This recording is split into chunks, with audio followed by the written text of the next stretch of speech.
Bonjour, c'est Angélique de Musique au Bac. Aujourd'hui, c'est cours de solfège. On va parler des accords de 4 sons, de leur état fondamental, de leur renversement et de leur chiffrage. Un accord de 4 sons se compose de 3 intervalles réunis sur une note de base. On a donc une note fondamentale, une tierce, une quinte et une septième.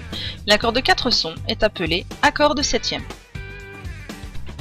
Comme pour les accords de 3 sons, il existe toute une série d'accords de septième qui diffèrent par leur constitution. Aujourd'hui, on va voir l'accord de septième le plus basique, l'accord de septième de dominante. L'accord de septième de dominante se construit sur un empilement de tierces. On a ainsi une tierce majeure, une quinte juste et une septième mineure.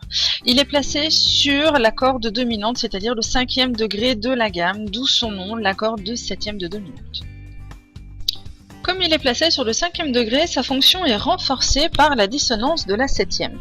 L'accord à l'état fondamental s'écrit de cette manière et se chiffre 7+. Il est important de ne pas barrer le 7, sinon l'accord aurait une autre constitution. Avec le premier renversement, la note de basse est la tierce au-dessus de laquelle on a la quinte, la note sensible, puis la sixte qui n'est autre que la dominante. Nous avons donc une quinte diminuée et une sixte dans la composition de cet accord qui se chiffre 6, 5 barrés et qui se place sur le 7e degré. Avec le second renversement, la note de basse est la quinte au-dessus de laquelle on trouve la sensible, la sixte et la tierce. C'est ce qu'on appelle l'accord de sixte sensible que l'on chiffre +6. Cet accord se place sur le 2e degré. Avec le troisième renversement, la note de basse est la sensible, au-dessus de laquelle se place la dominante, la tierce et la quinte.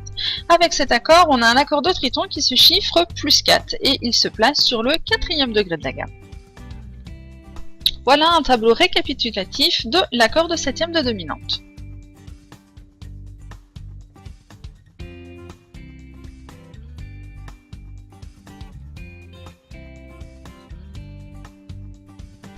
Voilà, j'espère que cette vidéo vous aidera dans votre préparation. Si elle vous a plu, n'hésitez pas à la partager. N'hésitez pas non plus à vous abonner à la chaîne ou mieux à vous inscrire sur le site de Musique au Bac pour recevoir plein de conseils toutes les semaines. Et je vous dis à très vite sur Musique au Bac.